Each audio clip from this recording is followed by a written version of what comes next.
Bonjour tout le monde, bienvenue à ce nouvel épisode du 9 et des retours en direct. J'essaie de voir, j'essaie un nouveau format aujourd'hui, pas un nouveau format, mais je sais pas si je dirais que mon image est bizarre. En tout cas, on verra bien dans le résultat final. J'essaie d'avoir une meilleure qualité d'image pour cet épisode-ci, une meilleure qualité de son. On essaye des choses, donc pardonnez-moi si c'est pas parfait, mais bon, on essaye de faire du mieux possible pour améliorer le tout, pour que ce soit plus intéressant. Aussi pour le format YouTube par après, j'essaie de quoi aussi de l'enregistrer en même temps pour que la qualité soit meilleure aussi que juste prendre l'enregistrement YouTube qui n'est pas nécessairement l'enregistrement Facebook qui ne sort pas nécessairement une très grande qualité pour ensuite mettre ça sur YouTube. Donc on essaie des choses du mieux possible. Je pense que là, on entend aussi mon fan d'ordinateur rouler. Donc, on va essayer de corriger certains trucs dans les prochaines semaines. Mais pour ça, on va commencer. Cette semaine, on a quand même beaucoup de stock. J'ai une vingtaine de minutes devant moi, donc on devrait rouler ça assez rapidement. Dans les nouveautés cette semaine, je vais vous montrer le premier ici, Wingspan Asie. Mais Wingspan Asie, il est déjà tout vendu pour l'instant. J'en ai d'autres en commande pour la semaine prochaine ou dans l'autre. Donc, sachez, si vous voulez toujours mettre la main dessus, ça va revenir dans pas longtemps. Mon fournisseur en a encore en stock. Donc, Wingspan Asie, c'est la fameuse extension 1 à 2 joueurs pour Wingspan qui permet aussi d'avoir 6 ou 7 joueurs dans un espèce de mode, le mode nuée. Il y a toujours 2 joueurs qui jouent en même temps. Et c'est aussi un mode de jeu à 2 joueurs avec des espèces de petits jetons qu'on va aller chercher sur le plateau et qu'on va mettre sur notre jeu. Non, c'est l'inverse, c'est des jetons qu'on va avoir sur notre jeu et qu'on va les mettre sur le plateau. Ça va nous aider à faire les objectifs au courant de la partie. Donc c'est une petite façon différente de faire les objectifs. Puis bon, on a plein de nouveaux oiseaux aussi avec des différents nouveaux effets avec les oiseaux d'Asie pour ça ici. J'en ai aucune idée si ça fonctionne bien, on l'espère. Sinon, ben, ce sera seulement sur YouTube. Je le mettrai autrement. J'ai un enregistrement qui est à côté. On a aussi Tokaido Duo. Tokaido Duo qui est la version 2 joueurs du célèbre jeu Tokaido. C'est une version dans laquelle on a 3 éléments à aller chercher. Soit notre peintre qui doit faire des peintures sur le plateau. On a aussi l'espèce de marchand qui va aller chercher des pièces d'or, des plaquettes d'or, et on a aussi le pêcheur, ouais, le pêcheur qui va pêcher des poissons. Et tout ça va nous permettre de faire des points sur les 3 différents plateaux lorsqu'on bouge sur le plateau principal. Et dès qu'un de nos 3 éléments a complété, ça termine la partie. Si c'est l'autre joueur qui le fait avant nous, ça termine aussi la partie, puis on calcule les points sur nos 3 petits plateaux de personnages. Et ça donne notre score final. Donc, Tokaido Duo, c'est une nouveauté en français. On a également Funfair. Funfair, qui est un jeu de parc d'attractions. C'est un peu la variante plus le fun, pas plus le fun, mais moins méchante de Unfair. Donc c'est Funfair, il y a moins de... Le Unfair était très take that, détruire le parc des autres. Ici, c'est vraiment, on construit notre parc d'attractions tout simplement. On essaie d'avoir des attractions les plus intéressantes possibles. On peut les améliorer. On va avoir des animateurs aussi dans notre parc. Le concept est simple à notre tour de jeu. On peut aller chercher une nouvelle carte, jouer une carte ou aller chercher de l'argent. Puis c'est pas plus compliqué que ça. Comme mode de jeu, on va jouer un certain nombre de manches et on essaie de cumuler les points en faisant des objectifs, remplissant au mieux notre parc également. Donc c'est Fun Fair. Pour ça ici. Ensuite de ça, on a aussi on a Grand Austria Hotel, l'extension Let's Waltz. Let's Waltz qui est l'extension qui permet d'avoir les salles de bal dans notre hôtel. Donc, c'est des salles de bal qui... c'est une extension en anglais pour l'instant. Le jeu, de façon, jeu de mémoire, il est seulement en anglais. Je me trompe pas, peut-être pas. Mais non, je pense qu'il a été traduit aussi. Mais pour l'instant, il est en anglais. Donc, il y a différents modules de jeu que ça ajoute dans la partie. Il y a 5 modules différents, plus un mode solo également pour jouer en solo à Grand Austria Hotel. Donc, des éléments de plus pour ce jeu-là. On a également Nemesis Lockdown. Nemesis Lockdown en français, donc la version française du célèbre jeu Nemesis. Ici, c'est la deuxième boîte, la boîte extension standalone. Donc, on peut soit l'ajouter au jeu de base, soit tout simplement le jouer comme ça, à part entière. C'est un jeu pour 1 à 5 joueurs. On est dans une base sur Mars. On doit faire certaines missions. On a chacun des missions personnelles aussi à accomplir qui peuvent amener des joueurs à trahir d'autres joueurs. Et pour faire ses buts, on va se promener un peu partout. Il y a le système d'ascenseur. Il y a des monstres qu'on va se battre contre. Donc, c'est Nemesis Lockdown en français. Un jeu avec beaucoup de figurines, de coopératif avec possibilité de trade 60 à 180 minutes. C'est quand même un jeu relativement long. J'en ai parlé la semaine passée, mais je vais vous le montrer rapidement. Faire encore un peu d'exercice avec ISS Vanguard. Donc, ISS Vanguard en anglais, c'est arrivé la semaine passée. Donc, on en a d'autres en stock. Je ne vais pas plus loin et vous irez voir la vidéo de la semaine passée pour voir un peu qu'est-ce qu'il en était pour ISS Vanguard. On a aussi d'autres sacs de chips que j'ai parlé la semaine passée, de retour en stock également. On a aussi, on va aller, je ne peux pas trop me déplacer aujourd'hui parce que mon ordinateur est branché. C'est le défaut. Bon, ça me dit que je rencontre des problèmes. Action requise. Je pense que j'ai juste trop d'affaires d'ouvert en même temps sur mon ordi. On va faire du mieux qu'on peut. Probablement que la diffusion n'est pas super. C'est le problème que j'ai souvent. J'ai trop de choses d'ouvert en même temps. J'avais déjà essayé ce mode-là et c'était peut-être pas super. Bon. Je vais continuer quand même, vu que je l'ai enregistré sur YouTube. Ça sera, je mettrai un lien pour cette vidéo-là. J'ai aussi Planet B. Planet B qui est nouveauté également. En français ici, c'est un jeu dans lequel vous allez être sur une planète avec un nouveau système, nouvelle démocratie, il y a des multinationales qui contrôlent, il faut les influencer. On va tenter d'aller chercher des votes pour nous, pour des points de victoire à être élu président de cette nouvelle planète-là. C'est vraiment un jeu d'influence, mais en même temps de gestion de ressources aussi. On va aller chercher, on va se placer un petit peu partout aussi également. Donc, un jeu où on va aussi développer la ville, exploiter cette ville-là également. Donc, toutes sortes de choses dans ce jeu-là pour Planet B. On a également Carcassonne. Carcassonne, l'édition hiver. Donc, nouvelle version pour Carcassonne.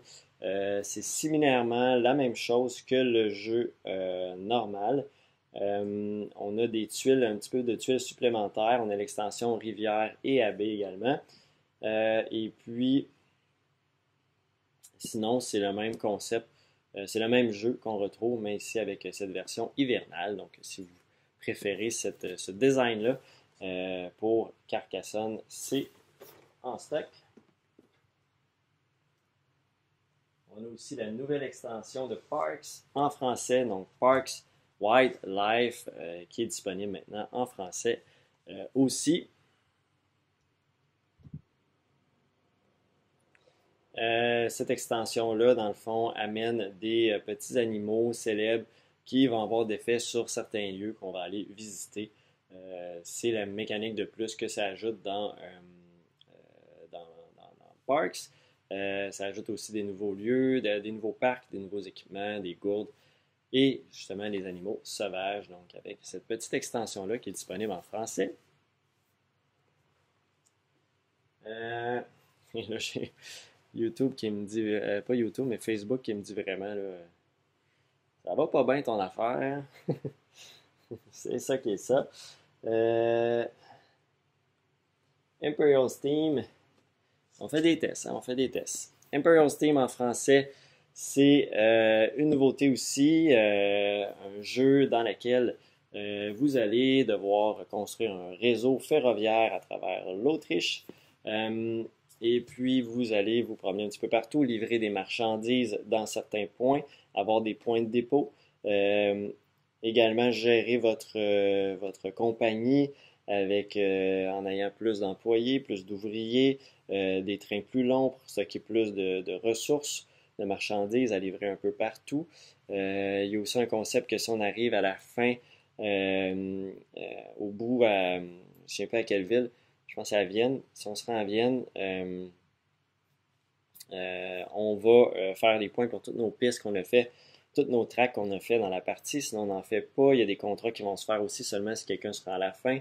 Il y a aussi une partie d'investisseurs qu'on doit utiliser pour venir investir dans notre compagnie. Puis, ils vont nous donner de l'argent en conséquence, mais on va leur redonner cet argent-là à la fin. Donc, nos points de fin de partie. Donc, ça, c'est Imperial Steam, comme ça ici. On a aussi la nouvelle boîte ici pour Vicomte. Vicomte du Royaume de l'Ouest, c'est la boîte, la Big Box, tout simplement pour ranger. Tout simplement une boîte de rangement, pas plus compliqué que ça. Il comprend 8 cartes, 8 cartes et 4 tuiles promo aussi, là. Petites tuiles des cartes promo à l'intérieur pour cette boîte-là. On a aussi la version ici complète, Agricola 15, là, vous allez voir peut-être à certains endroits, ça se peut que vous trouvez juste la boîte aussi vide. Ça peut se commander aussi, je pense, c'est encore en stock chez mon fournisseur, si vous voulez juste la boîte vide pour Agricola, l'édition anniversaire. Sinon, ben, celle-là contient tout le jeu en tant que tel, avec les extensions aussi. Ça contient le jeu de base et c'est ça, toutes les extensions de plus pour Agricola, version 15e anniversaire, 1 à 4 joueurs, 90, 120 minutes. Donc 90 minutes, désolé, 12 ans et plus. Skymine en français. Donc Skymine en français, c'est le jeu qui réimplémente Mombasa. Donc ici, on va être une compagnie lunaire qui tente d'exploiter la Lune. Dans différentes industries, on va augmenter nos actions dans ces industries-là en construisant des bâtiments. On va aussi tout développer notre technologie personnelle sur notre plateau. On va également, c'est un système de cartes qu'on choisit qu'est-ce qu'on veut faire comme action. Puis après ça, il faut la défausser dans différentes piles de cartes. Puis après ça, on peut aller reprendre une de ces piles de cartes-là pour revenir dans notre main puis rejouer des cartes. Donc, il faut toujours penser à notre stratégie quand on joue à Skymine. Il y a aussi toutes les technologies qu'on va pouvoir ajouter sur notre plateau qu'on va aller chercher de plus. C'est ce qui est pas mal différent par rapport à Mombasa. Mombasa était vraiment des cartes qu'on allait chercher de plus pour nos mains.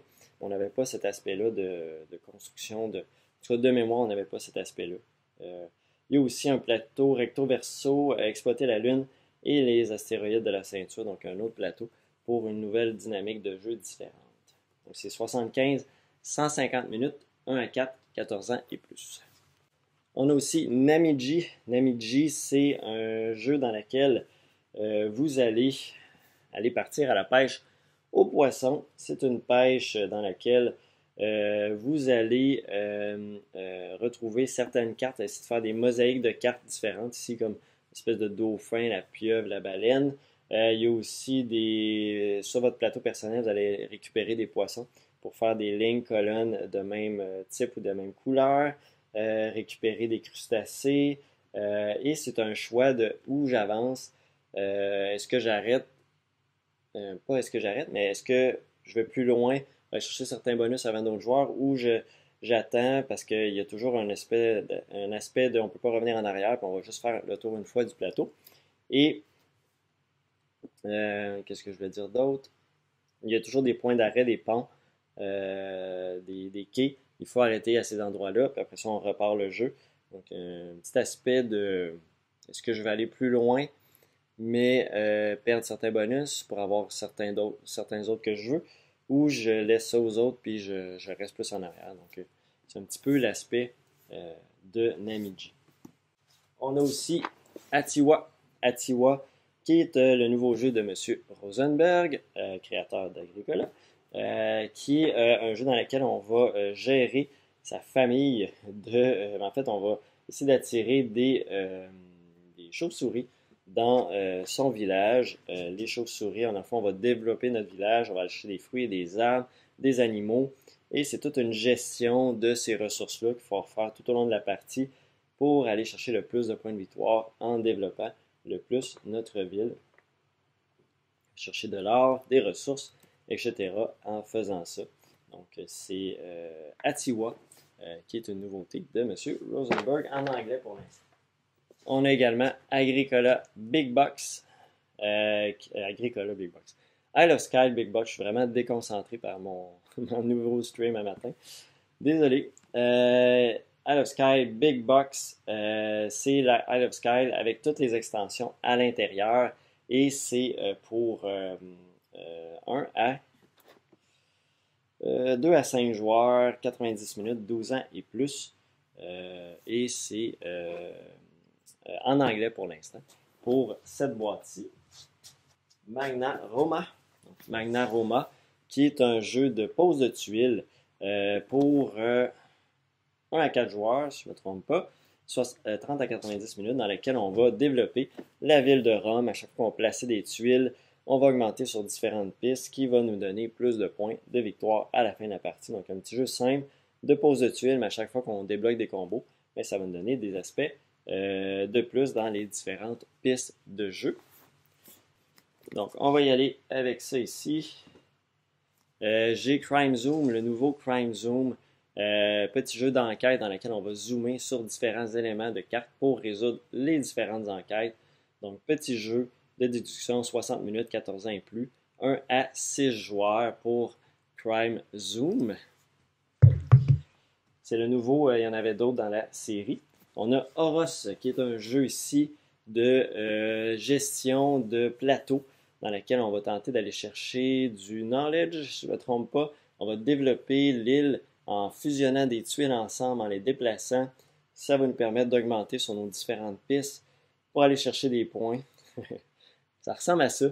J'ai écouté une vidéo, je ne suis pas sûr de tout saisir pour l'instant, mais c'est un jeu qui est de placement d'ouvriers, gestion de plateau personnel, puis on a tout un aspect modulaire à déplacer, faire fusionner des tuiles ensemble. Donc, Horos en anglais pour l'instant. Et finalement, dans les nouveautés, on a Tindaya. Tindaya, qui est un jeu dans lequel on va gérer une espèce des archipels. On va devoir se battre contre les envahisseurs et contre les dieux pour gérer cette île-là. On peut jouer en coopératif, en compétitif. Donc, plusieurs modes de jeu. C'est 1 à 4 joueurs. On peut jouer solo également. Tout un développement de notre plateau personnel également. Donc, c'est Tindaya en français qui est arrivé ici dans les nouveautés. Je vais m'arrêter là. J'avais quelques retours en stock là, que je peux dire rapidement. Donc, Pax Pamir, Clank Catacomb, Pax Pamir en français, Clank Catacomb et Tiletum aussi en français qui sont de retour en stock. Donc, je dois ouvrir la boutique dans quelques minutes. J'ai essayé des choses à matin. Je pense que ça n'a pas super bien fonctionné. Je verrai qu'est-ce que ça a fait sur mon enregistrement aussi pour YouTube. Désolé pour ça. Je vais essayer de corriger ça dans les prochaines semaines. Merci beaucoup et on se revoit très bientôt. Bye bye.